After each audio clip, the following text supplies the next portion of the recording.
I have no idea what I'm doing, but I know I'm doing it really, really well. Hey everybody, welcome to my channel, Just Winging It, because I don't know what I'm doing. And today we are going to be making a sculpt based off of this pre-made head sculpt that I'm trying to get right, but I think it's coming along okay. This sculpt was inspired by this picture.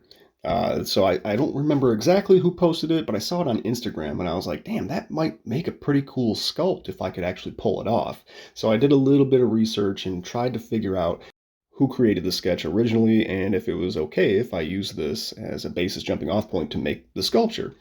Turns out the creator is actually this guy, Dan Mendoza, who created Zombie Tramp, this comic book series here.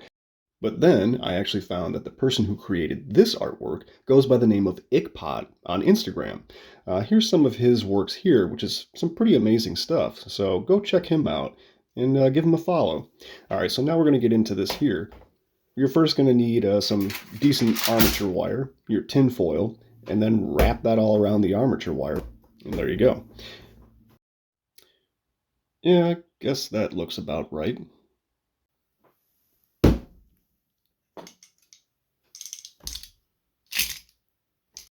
Start cutting up that clay, getting it ready to go.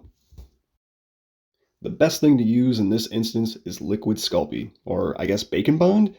Use the stuff, put it all over your clay, and then smear it on there and attach it to your tin foil. It helps it stick better, and then here's just a little bit of quick process of getting your stuff covered in clay. Congratulations, you did it! Okay, so here comes this super fast montage of me putting clay on this thing and trying to shape it into an actual form that people will recognize. Do I have an extensive knowledge of human anatomy? Absolutely not. Which means I am constantly looking up references on Google, or, well, that's pretty much it, just Google. And the more references you have, the more angles, the better it's going to look. You can't necessarily sculpt a head or a face based on a straight-on image of that face because you don't know what it looks like from above or below or from the side. You can just wing it, but I can guarantee you it's not going to come out the way you wanted it to, and you're going to have to start over. But don't get discouraged. Just learn from the process and keep going. Those thick cakes. And then when I say it, right, put a graphic on the screen that just is thick cake. Anyway, so yeah, just keep adding your clay on there, bulking out the sculpture or whatever it is you're making, and you'll start to see the process is taking shape. Oh, and I guess I'll take this opportunity now to apologize for my horrific camera angle. Yeah, like I said, I'm not really sure what I'm doing, but it's way too close, a little too zoomed in, and it just feels a little cramped now that I'm seeing this. All right, so what I'm doing now is just taking big chunks of clay, throwing it on there, just trying to build up some mass. And I've seen other sculptors, they do it in like smaller pieces, smaller chunks, and just kind of do little by little. And, it looks like it works for them, but I really don't do that. I just like to put as much mass on there as I can at once. And sometimes it works out, sometimes it doesn't. And when it doesn't work out, yeah, you just got to start over again. Just trust the process. You'll get there eventually. Alright, so I had to make her cartoonishly large breasts off camera because I'm pretty sure YouTube wouldn't allow me to show something like that, especially sculpting something like nipples. I want to see her nipples. Can't take the chance, Bill. Anyways, once you have everything in place, it's time to move on to the next thing, which is the hair. I first start off by using some tinfoil and kind of mapping out how I want the hair to look, and then I use my liquid Sculpey and put that over the tinfoil and start to make my hair. I actually really like sculpting hair because you can get a lot of really dynamic, fluid motions out of it. Man, I need a pasta roller. Doing this by hand really sucks. Anyway, getting back to the hair. At this point, you can do it my method, which is by sheets of clay, or you could just start piling it on. Once you've got your tinfoil covered in copious amounts of clay, you can start to place it where you want it and start to mold it into shape. I'm trying to stick with what the original drawing's hair looked like, but you can always veer off that path and make your own thing. Okay, so here comes the bane of my sculpting existence, sculpting hands and feet. It's just the one thing I very rarely get right, and sometimes it makes me want to rage out in the bathroom like Nick Cage in that movie Mandy. And if I can get away with hiding the hands and feet somehow, I 100% will do this all the time. But with this particular pose, her hands are holding up her breasts and I can't get away with hiding them, so I kind of rushed it, and they look okay, I guess. No, no, they don't. They look absolutely awful, but it is what it is. I really don't think people are going to be focusing on her hands anyways. And you're probably asking, why did you just pound 2 nails into her head? Well, that's just to help hold the tinfoil and the clay in place. And that wire right there, because the clay is particularly heavy, I needed to basically remove the hair, jam a piece of armature wire into the side of her head, and then bend it down and around so it would hold up that clay. Because if I didn't, during the baking process, Super Sculpey has a tendency to kind of soften and droop down, and that hair most definitely would have drooped if I didn't use something to hold it in place. And I will apologize again for my second god-awful camera angle because you're basically just seeing my big dumb hands in the way. So I'm just using various tools to add more detail to the hair, just putting in little lines and whatnot. This tool here is my rake tool. It's essentially made by some guitar string wrapped around some armature wire and then some clay over that for the handle. Pretty simple.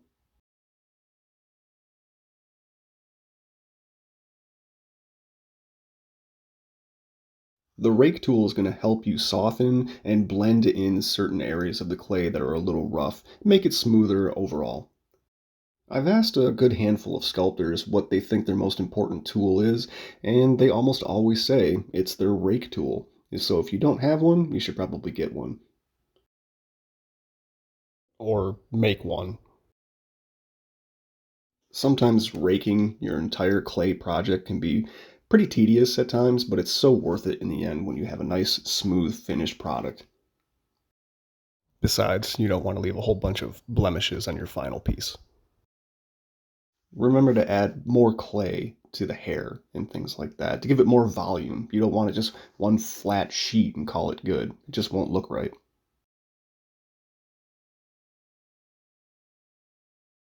Okay, so now that we're finished with the actual sculpt, we're going to use some of this isopropyl alcohol to help blend and smooth out all those rough edges that the rake tool made. See that stuff in the bottom of the bottle? That's actually clay from the 3 years that I've had this bottle. The clay just falls off the brush into the alcohol, and I've heard sculptors call this a sluice, but it basically is just kind of like a sludge. Sometimes you can use that to help fill in like cracks and like small crevices that you can't necessarily reach with a tool or your fingers. Sometimes a brush with some of that sluice does the trick just fine.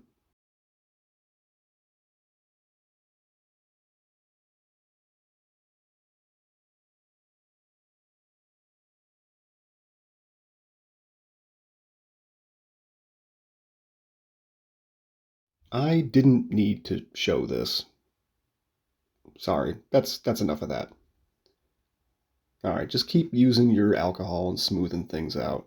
You can see that there's some rough edges in the clay right there. A lot of those rough edges will be made by your rake tool.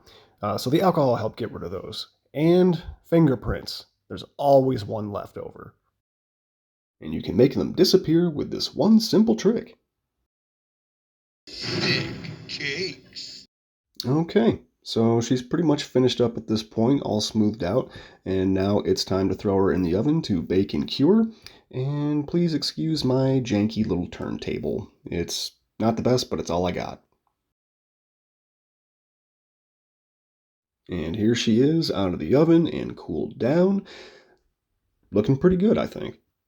However, there were some accidents that happened. She had formed some cracks in the baking process.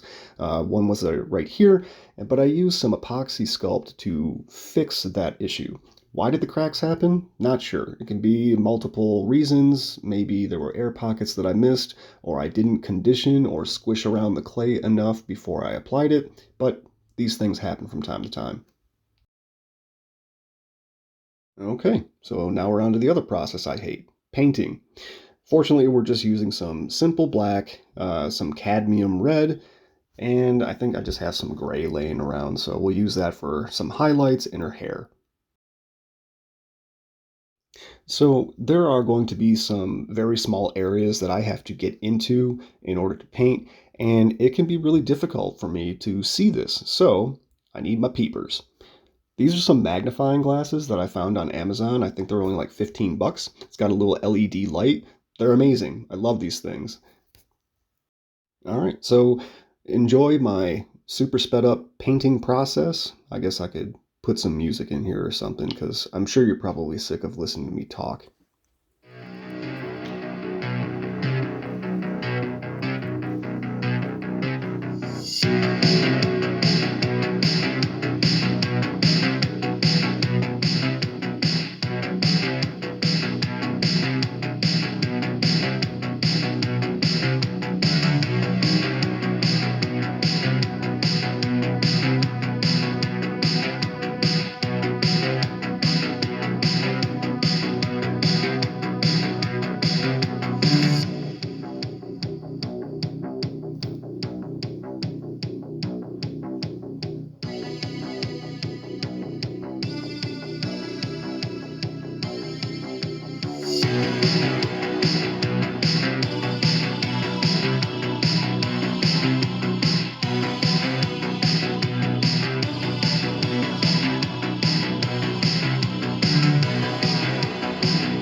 Okay, so now it's time to apply her underwear.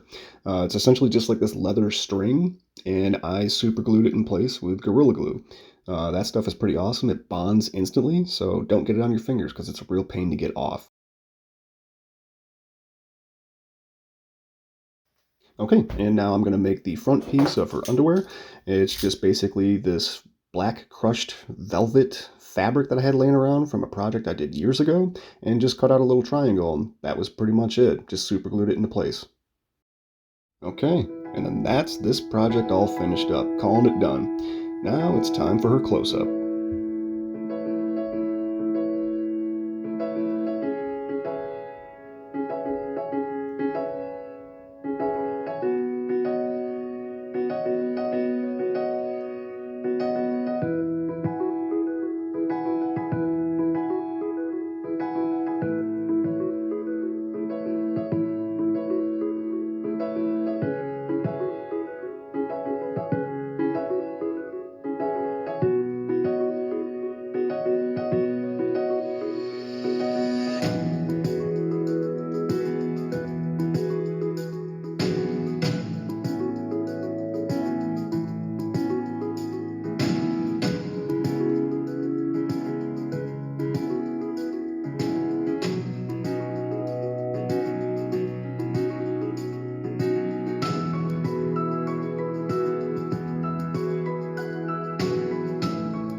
So I just want to say thanks for stopping by and checking out my channel and its debut episode.